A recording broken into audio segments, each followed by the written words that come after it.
Seja muito bem-vindo a mais um bate-papo. Quero agradecer a todos vocês que estão se adentrando comigo aqui nesta live. Para mim é uma honra, um prazer muito grande, uma felicidade no meu coração estar com todos vocês aí que está se achegando comigo aqui nessa live. E eu quero aqui sempre agradecer você que tem parado aí para assistir um pouco desses vídeos, aonde tem me mandado mensagem falando que está gostando, algumas pessoas ali dando seu ponto de vista nos nossos vídeos. Isso é muito interessante, meus irmãos. Eu fico muito feliz, né, com essa interação de todos vocês. E para mim é uma honra muito grande todos vocês que estão inscritos aí no meu canal, PR Carlinhos Oliveira. Você que não é inscrito, se inscreva. Chegamos aí a 261 amigos no canal aí no YouTube. Beleza, meus amados? E não se esqueça aí de compartilhar esse vídeo, de deixar o seu like. E hoje aqui eu tenho algo muito legal, como sempre aí, feito com o maior carinho. Hoje eu tenho um tema muito interessante que fala sobre morte em delitos e em pecados. Vocês já ouviram falar sobre isso? Vocês que estão aí chegando comigo, que estão comigo aí entrando nessa live, vocês já ouviram falar sobre isso? Estar mortos em delitos e em pecados? Esse tema, meus amados, ele está especificamente ali no livro da carta de Paulo aos Efésios, lá no capítulo 2, do versículo 1 ao versículo 3. Vamos ler? Para nós entendermos aqui um pouquinho melhor o que significa esse contexto de estar mortos em delitos e em pecados. Abra suas escrituras sagradas, a Bíblia aí, e acompanhe comigo o versículo de Paulo, a carta aos Efésios, capítulo 2, do versículo 1 ao 3. E vos vivificou, estando vos mortos em ofensas e em pecados, em que noutro tempo andaste, segundo o curso deste mundo, segundo o príncipe da potestade do ar, do espírito que agora opera nos filhos da desobediência, entre os quais todos nós também estávamos nos desejos da nossa carne, fazendo a vontade da nossa carne e dos pensamentos, e éramos por natureza filhos da ira, como os outros também.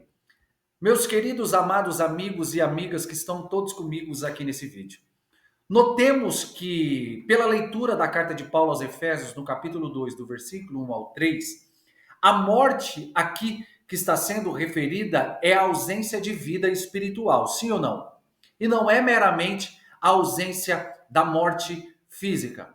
Esses mortos que nós vemos aqui dentro do contexto aqui da carta de Paulo aos Efésios, esses mortos aqui você vê que eles têm desejos, esses mortos eles têm sentimentos e eles têm vontade.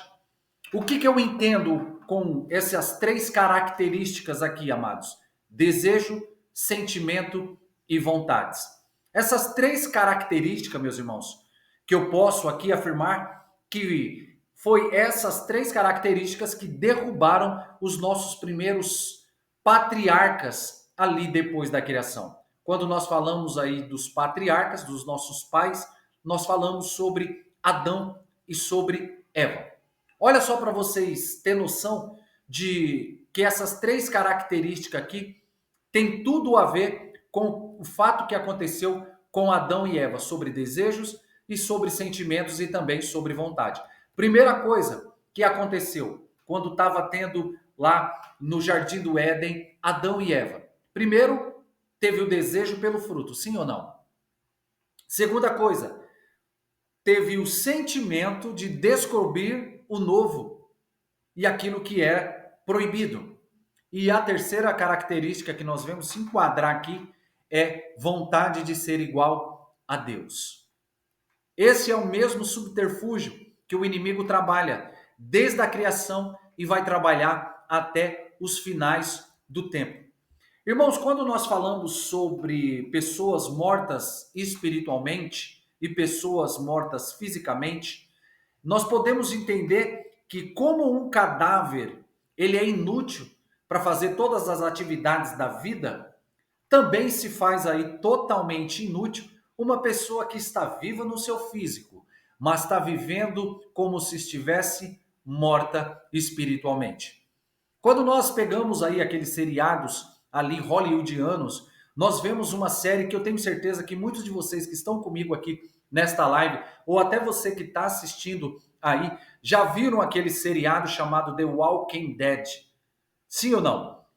São pessoas que estão mortas, mas espiritualmente elas andam ali perambulando ali. E existe hoje, infelizmente, muitas pessoas que estão vivas, mas estão mortas espiritualmente. Quando nós entramos dentro da historicidade, amados, dentro da Bíblia Sagrada, eu preciso falar aqui algo para que você possa entender de uma maneira bem sucinta, de uma maneira bem clara, bem esclarecedora, né, o livro da carta de Paulo aos Efésios. Quando nós pegamos ali a carta de Atos ali dos Apóstolos, o livro de Atos, ele relata a pregação de Paulo, né, quando ele vai lá para Éfeso, tá entendendo? Atos capítulo 18, Atos capítulo 19, depois você pode ler. Então, toda a sua estadia ou sua estada que Paulo teve lá na cidade de Éfeso, um período ali de 2 anos, ele teve um impacto muito significativo, meus amados, na plantação e na construção do evangelho, da igreja de Cristo lá naquela região. Lá nós vemos a história de um homem chamado Apolo. Você pega Atos lá no capítulo 18, do versículo 24 ao 28, você vai ver essa narrativa que eu estou falando aqui para todos vocês que estão comigo. Vai falar sobre os conflitos que teve naquela época entre os artesãos, né, que fabricavam imagens de uma deusa, de uma divindade ali mais proeminente na cidade de Éfeso, que era a deusa Artemis, ou mais conhecida como a Diana ali dos Efésios. Você pode ver isso lá no livro de Atos, capítulo 19, versículo do 23 ao 41. Ele mostra, meus irmãos, toda uma dinâmica religiosa e totalmente social que existia lá naquela época. E quando nós pegamos ali a epístola aos Éfesos, é uma das cartas ali paulinas que, embora não haja um consenso, meus irmãos, sobre se foi escrita por Paulo diretamente, mas é fundamental a gente compreender o quê?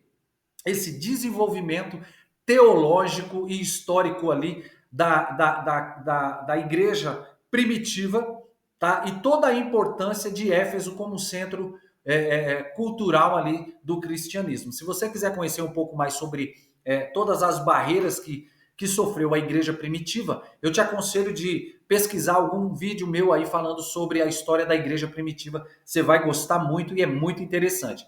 Tá, meus irmãos? Então, quando nós pegamos a carta de Paulo aos Éfesos, ela tem ali o seu destaque na unidade, na diversidade ali da igreja, fala sobre também a importância da graça divina e fala sobre o ministério de Cristo junto com a igreja, junto com o povo. Eu acho tão interessante que se você vê lá em Apocalipse, no capítulo 2, do versículo 1 ao versículo 7, teve a visão de João quando estava preso lá na ilha de Patmos. Sim ou não? E Éfeso, ela é mencionada lá no livro de Apocalipse. Olha a importância dessa carta, meus amados, aonde Jesus Cristo, o que ele faz? Ele elogia, sim ou não, e ele repreende a igreja local, demonstrando toda a perseverança e os desafios que foram enfrentados aí no decorrer lá pela comunidade cristã lá na cidade de Éfeso, que não foi fácil, tá, meus irmãos? Eu trouxe aqui algumas coisas, mas se você quiser conhecer um pouco mais sobre a igreja de Éfeso, eu também tenho um vídeo lá muito interessante falando sobre a igreja de Éfeso, lá sobre as 7 cartas das igrejas da Ásia Menor, e nós falamos sobre a igreja de Éfeso lá também. Entendeu? Meus irmãos, quando nós pegamos o primeiro versículo da carta de Paulo aos Éfesos, ou aos Efésios, ali no capítulo 2, a primeira narrativa e o primeiro contraste que eu quero falar aqui para todos vocês aí, muito obrigado aí, tá chegando aí, todos vocês que estão só chegando, muito bom, legal estar com todos vocês aqui. Primeira coisa que eu vejo, meus irmãos, deixa eu tomar uma água aqui. Primeira coisa que nós vemos é que ele fala, ele vos vivificou. O que significa vivificar? Quando nós pegamos ali, meus queridos amados irmãos, a palavra vivificou significa dar vida, retornar a viver, trazer algo novamente para se tornar vivo. No contexto bíblico, meus irmãos, geralmente se refere à ação de Deus em trazer uma vida nova, uma nova renovação, tanto no sentido físico quando no sentido espiritual. Nós podemos entender dependendo qual é o contexto que está sendo falado dentro da narrativa bíblica lá. Você pode ver tanto no sentido físico, de vivificar, de, tá entendendo? Tanto no físico quanto também no espiritual. Mas nesse contexto aqui, o apóstolo Paulo, meu irmão, estava trazendo à memória lá dos habitantes de Éfeso, aqueles que deixaram de seguir todas aquelas divindades pagãs que tinha e se converteram aos caminhos de Jesus. Então, Paulo está falando aqui, e ele vos vivificou. Está entendendo? Muitos, após Paulo plantar a igreja, erguer líderes lá dentro da cidade de Éfeso, meus irmãos, muitas pessoas ali saíram do paganismo, deixaram lá de servir a Deus Artemis, de fazer todos os seus sacrifícios, todos os seus rituais que nós iremos entender aqui, para se converter para os caminhos de Jesus Cristo. Tá entendendo? Mas olha que interessante, meus irmãos, e não é diferente da época aqui de hoje. Havia lá a religião, tá? Para a deusa Artemis. Então a cidade de Éfeso era famosa pelo templo dessa deusa Diana, que era chamada Diana dos Efésios, ou Artemis, né? Que era considerado naquela época lá uma das 7 maravilhas do mundo antigo. Era algo muito bonito, né? Que era construído. Então foi construído geograficamente Éfeso, né? Era uma cidade onde todos queriam ver a estátua da deusa Artemis. Não é diferente daqui do nosso Brasil, onde muitas pessoas aí vão num determinado local, tá? Prestar culto lá a uma divindade que lá se encontra naquele local. Tá entendendo, meus irmãos? E a adoração a essa deusa Artemis era o ponto central da vida dos efésios, ou daquele povo que morava em Éfeso. E o que incluía nesse culto? Incluía festivais, incluía rituais. Além disso, havia uma mistura, uma amálgama ali de crenças, incluindo várias influências de cultos orientais. Tanto até práticas de mágicas existiam.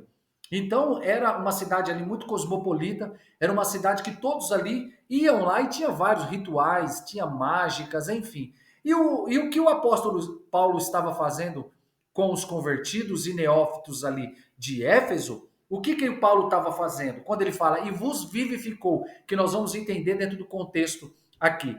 Paulo, ele estava ali utilizando um texto também que eu posso fazer uma conjectura que está na carta de Paulo aos Romanos, capítulo 12, do versículo 1.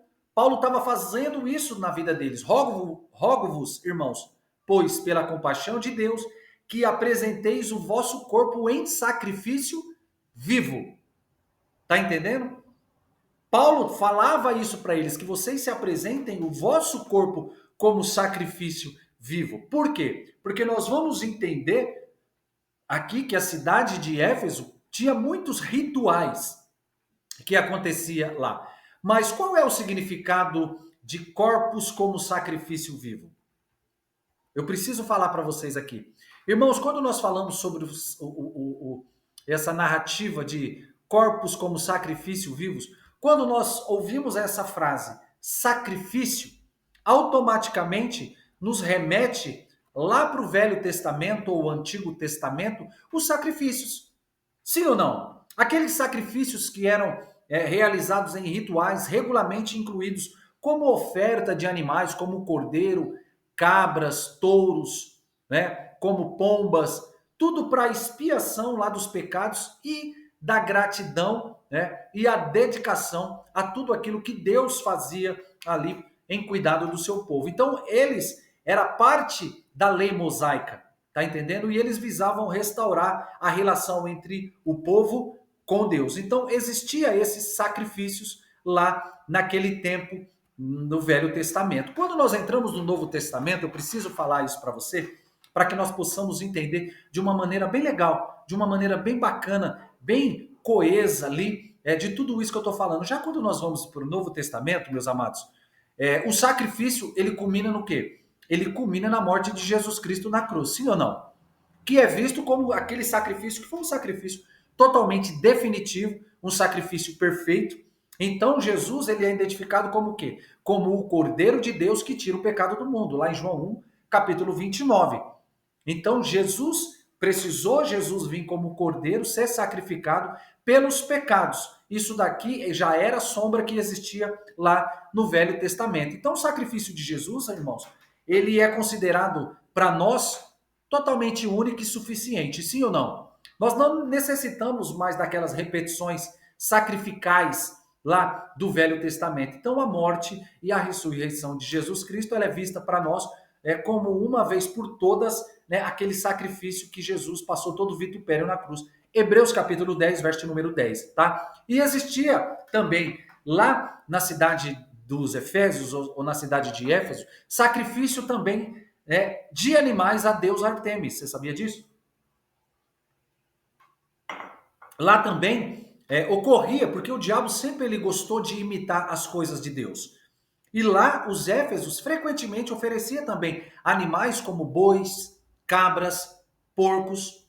Então esses animais, meus amados, eles eram sacrificados em cerimônias religiosas, tá? Como uma forma de agradar a deusa, né, Artemis e buscar bênçãos espirituais, tá? Então, lá naquela época da deusa Artemis havia rituais de purificação, havia rituais de ex-votos, rituais de ofertas, rituais para imagens, tinha também bebidas, rituais de grão, orgias, enfim. Era algo totalmente promíscuo que existia lá também, lá naquela época, meus irmãos. Mas olha que coisa linda.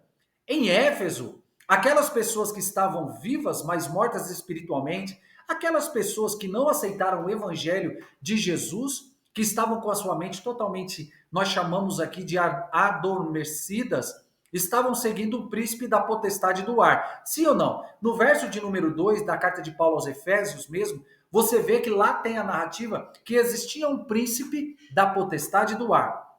Tinha ou não tinha? Então, meus irmãos, se eles lá tivessem deixado, né, a pregação ali do evangelho entrar em vossos corações, eles iriam experimentar o que também falam lá em Romanos capítulo 12, verso de número 2. O que que Paulo tentava fazer? Ou o que que Paulo fazia para muitos que lá estavam com a mente adormecida, que teologicamente nós chamamos de teologia da mente cauterizada? Era aquela mente fechada. Então, se muitos que estavam lá em Éfeso tivessem deixado a palavra do evangelho entrar nos corações, eles iriam experimentar também o que Paulo fala lá em Romanos capítulo 12, verso de número 2. Ele fala assim, ó, não sede conformados com este mundo. Lá em Éfeso, não seja conformado com esse mundo de Éfeso que vocês estão vivendo, mas sede transformado pela renovação do vosso entendimento. Para quê? Para que experimenteis qual que seja boa, agradável e perfeita a vontade de Deus. E é isso, literalmente, que nós temos aqui que fazer. Então, Paulo ele traz à memória uma reflexão de como era a vida. Era aquela vida acorrentada, sofrida, perturbada, opressiva que o povo vivia. Havia algo chamado potestade do ar. E qual é o principal objetivo do maligno? Fazer com que nós percamos a nossa salvação, sim ou não? Os principais objetivos da ação do maligno, amados, é contrariar o propósito de Deus. O principal objetivo desse príncipe da potestade do ar é opor-se aos planos do propósito de Deus, é buscar desviar a minha vida, a sua vida e a vida dos que estavam em Éfeso da verdade da salvação.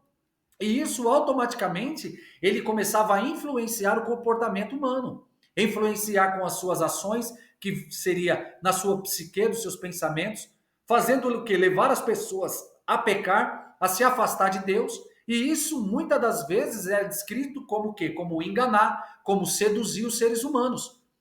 A entrada do pecado entre Adão e Eva literalmente foi algo sedutor, algo que seduziu. O inimigo ele faz isso desde a criação, desde antes da criação, é seduzir. Tá entendendo? E Eva automaticamente, né, houve uma sedução também para o seu esposo Adão comer lá do fruto. Tá entendendo, amados? Aí eu te faço uma pergunta: o que é que tem te seduzido? Responda para você mesmo. Então, o que passa pela sua mente? Responda para você mesmo, vocês que estão aí. O povo de Éfeso, amados, andava nos desejos carnais. Fala a verdade, o desejo da carne é bom? Vamos ser sinceros, vai. Claro que o desejo da carne é bom, meus irmãos. Se não fosse tão bom, ninguém gostaria de cometer e cometeria a torta e a direita. Mas Romanos 6:23 tem algo muito peculiar e de muita importância para a nossa vida. Fala que o salário do pecado ele é o quê? Ele é a morte. A primeira coisa que o diabo ele faz, meus amados, é criar confusão e desunião. É ou não é? Quando nós vemos no verso de número 2 de Éfeso, o príncipe da potestade do ar, o que ele veio? Ele veio literalmente para semear discórdia, confusão, divisão, tanto entre indivíduos, quanto entre grupos, quanto igrejas e quanto em comunidades. Ele gosta, ele veio para fazer isso aí. Quando ele fala assim em indivíduos, grupos, igrejas e comunhão, em indivíduos, lembra a discórdia que ele trouxe sobre Caim e Abel? Lembra as discórdias que ele trouxe sobre os irmãos de José para cima de José? A discórdia que teve de Absalão? Enfim, a discórdia, amados, se você for pegar a Bíblia, ela está cheia de pessoas que tiveram discórdias. E quando ele vem, esse príncipe da potestade do ar, ele começa a vir querer destruir grupos. É ou não é? Querendo grupos, algumas pessoas ou grupos querendo um ser melhor do que o outro. Lembra lá no livro da carta da epístola ali do Evangelho de Marcos, capítulo 9, aonde os discípulos, um queria ser melhor do que o outro? Tá entendendo? Lembra também um pouco antes da ceia, lá em Lucas capítulo 22, versículo 24 em diante, houve aquele debate de quem seria considerado o maior entre eles. É isso que o diabo tenta fazer, destruir e trazer discórdia. Lembra também lá na igreja de Corinto, onde estava tendo um racha, uma divisão, uns queriam falar que era de Paulo, outros de Apolo, outros de Pedro, outros de Cristo. Tá entendendo, meus irmãos? Te aconselho também a ver um vídeo meu aí que tá aqui no YouTube, né? Uma igreja problemática, a igreja de Corinto. Você vai ficar apaixonado pelo que eu trago lá e vai entender melhor. Então, meus irmãos, qual que é a influência do mal? É manter as pessoas na ignorância espiritual. Ele busca fazer o quê? Ele busca manter as pessoas afastadas do conhecimento de Deus e da verdade do Evangelho, é ou não é? Dificultando a aceitação de Jesus Cristo como Salvador. O povo de Éfeso, meus irmãos, estava na mais pura ignorância espiritual, achando que estava fazendo o que era certo, mas literalmente estava fazendo o que é errado, fazendo sacrifício de animais, adorando a outros deuses, adorando a imagens. Então, a ignorância espiritual, meus irmãos, muitas das vezes não vem de agora. Muitas das vezes a ignorância espiritual, ela vem de gerações familiares. Tá entendendo? Eu lembro que na minha casa, de repente, o que eu vou dizer aqui, até na sua casa deveria ter também. Se de repente até traz, até tem. E eu até respeito, tá, meus irmãos? Você que ainda tem. Mas quando eu entendi literalmente que isso nunca me trouxe benefício algum, eu deixei de lado todas essas coisas e deixei só o Espírito Santo agir. O que eu quero dizer? Na minha casa tinha a imagem de Buda, tinha nós colocávamos sal grosso no alho, tinha trevo de 4 folhas, tinha pé de coelho, eu andava como um amuleto, tinha ferradura atrás da porta, vai falar que na sua nunca teve. Tinha aquele gato chinês, que era o gato da sorte, da prosperidade, nunca me deu prosperidade alguma, nunca me deu sorte alguma esse trevo. Tá entendendo? Aqui eu quero fazer uma pergunta reflexiva. Mas qual é a maneira da gente controlar? A gente não, mas qual é a melhor maneira de controlar uma nação, um país, um estado e uma igreja e pessoas? Qual é a melhor maneira? Tirando o conhecimento. Quando você tira o conhecimento dessa pessoa, automaticamente você tem uma nação, um país, um estado, uma igreja, pessoas na sua mão. Por isso que sempre eu sou bem enfático e digo: conhecimento ninguém tira de você. Tá entendendo, meus irmãos? Você pode ver isso lá em Oséias capítulo 4, verso número 6, Colossenses 1:10, Mateus capítulo 22, 29.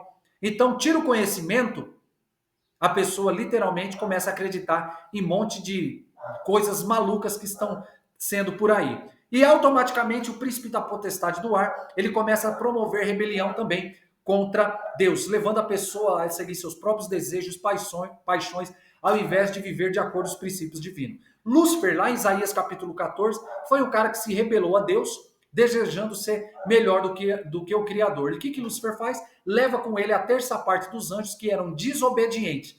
Lá no final do verso de número 2 da carta de Paulo aos Efésios, fala que o príncipe da desobediência, levando as pessoas à desobediência, a serem desobedientes. No verso de número 3, meus irmãos, já estou terminando, fala assim, entre os quais todos nós antes também andávamos nos desejos da nossa carne, fazendo a vontade da nossa carne e dos pensamentos, e éramos por natureza filho da ira, como os outros também. Olha para você ver aqui, eu vou fazer uma pergunta rápida. Desejo e vontade são a mesma coisa? O que vocês acham? Desejo e vontade é a mesma coisa? Desejo e vontade, amados, são coisas totalmente diferentes, tá? São coisas diferentes. São duas coisas até internas, mas com nuances totalmente diferentes. Vou falar rapidamente para nós encerrarmos. Desejo, vamos começar pelo desejo. Seria uma aspiração, um anseio, uma força ativa e consciente que envolve que nós tomamos uma decisão e um esforço para a gente alcançar aquele objetivo. Tem desejos positivos e desejos negativos. Desejos positivos, comprar um carro, comprar uma casa, fazer um curso de teologia, ser um pastor, ganhar almas, gerar discípulos. Tá entendendo? Isso é desejo positivo. Tem muitos aqui. E os negativos? Sair da igreja, beber, sair para a noite, curtir, usar droga, enfim, são os desejos negativos. Mas e a vontade, meus amados? Vontade já é um pensamento totalmente consciente. É um pensamento ativo que envolve uma tomada de decisão. Tá entendendo? Eu coloquei um exemplo aqui de vontade e desejo que está ligado a esses dois numa narrativa só. Adão e Eva é um grande exemplo de desejo e um grande exemplo de vontade. Olha como começa a ser constituído a destruição do mundo, ou a destruição do ser humano, né? Não é nem do mundo, mas enfim, se engloba o mundo, que o mundo é feito de ser humano. Gênesis capítulo 3, a serpente primeiro ela cria o quê em Eva? Primeiro a serpente cria um desejo, sim ou não? O que a serpente faz? Não, pode comer tranquila. Come tranquila que certamente, olha aqui que fala, certamente não morrerás. O que isso indica? Indica que é algo inquestionável, algo que é verdadeiro, algo que é seguro. Tá entendendo? E por onde começou o desejo na vida de Eva? Pelos olhos. Gênesis 3, versículo 6. E viu a mulher que a árvore era boa. Viu a mulher que a árvore era boa para comer, agradável aos olhos e desejáveis para dar entendimento. Ela toma do fruto, comeu e também deu ao seu marido e ele também comeu. Primeira coisa, Eva sentiu o desejo, sim ou não? E o desejo primeiramente começou na sua mente. Sim ou não? Que nós chamamos de desejo da carne.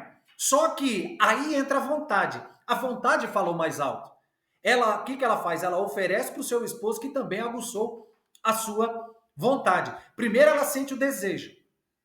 Tá entendendo? Que muitas das vezes não é pecado. Tá entendendo, meus irmãos? Muitas das vezes fala que não passa na nossa mente um desejo que não é de Deus. Mas aí entra o detalhe. A vontade é o que faz você cometer o ato. Tá entendendo? É você esquecer dos princípios, é você se esquecer de quem morreu na cruz, é você ser desobediente. Então, pela desobediência que o povo de Éfeso fez, eles escolheram tudo daquele fruto, daquela escolha que eles quiseram. Então, o que fala lá em Éfeso, capítulo 2, versículo 2, é que o espírito que opera nos filhos da desobediência, o que eles fizeram? Eles foram expulsos do Éden. Tá entendendo, meus irmãos? Eles foram expulsos. Aqui eu quero abrir uma notinha de rodapé rápido. Cuidado com a vontade que você tem para que você também não seja expulso do Éden, tá? E você perca a sua salvação. Mas nesse texto, aqui também tem boas notícias, meus amados. Não só tem más notícias. No verso número 5 de Éfeso capítulo 2, fala que nós estávamos mortos em pecados e ofensas, e ele nos vivificou juntamente com Cristo, pelo quê? Pela graça nós fomos salvos. Lembra quando nós deixamos Salmo 37, verso de número 5 na nossa vida, entregamos nosso caminho ao Senhor, nós entendemos João 15,16, não foi vós que me escolheu, mas eu vos escolhi. Se cumpre Jeremias 1,5, antes de formar no ventre da tua mãe, Deus já tinha nos escolhido. Aí, para fechar com ápice de ouro, João capítulo 3, nós morremos para o mundo e novamente ressuscitamos para Deus com uma nova vida, uma nova vivificação, uma nova ressurreição em Cristo Jesus. Tá entendendo? O povo lá de Éfeso, meus amados, no capítulo de número 2, versículo 13, diz assim: mas agora em Cristo Jesus, vós que antes estava longe, e já pelo sangue de Cristo agora tão perto. Nós estávamos longe. mas agora, vendo e entendendo esses versículos, nós estamos perto. Então foi derrubado, meus irmãos, aquele muro da separação que estava em nosso meio, que estava bloqueando entre o pecado da nossa vida com a salvação e a graça do Pai. Verso de número 8 do capítulo 2 de Éfeso: pela graça sois salvos. Que bom que nós somos salvos pela graça. E o último versículo aqui para fechar, tá? Esse vídeo ficou um pouquinho extenso, meia hora, mas tem muito conteúdo bom e é impossível de falar sobre isso. Verso 19: assim que já não sois estrangeiro nem forasteiro, mas cidadãos dos santos e da família de Deus. Então hoje, meus irmãos, nós fazemos parte da família de Deus. Eu e você fazemos parte da família de Deus. Tá entendendo, meus irmãos? Então não se esqueça de se inscrever no meu canal PR Carlinhos Oliveira. Compartilhe esse vídeo para o máximo de pessoas. Deixe seu like ali, e que é uma maneira de você poder também evangelizar. Tá entendendo, meus amados? Nós ressuscitamos em Cristo Jesus. Nova criatura é. Eis que tudo se fez novo na minha vida e na sua vida. Até o próximo vídeo, se assim o Pai nos permitir. Deus abençoe, pessoal. Tamo junto!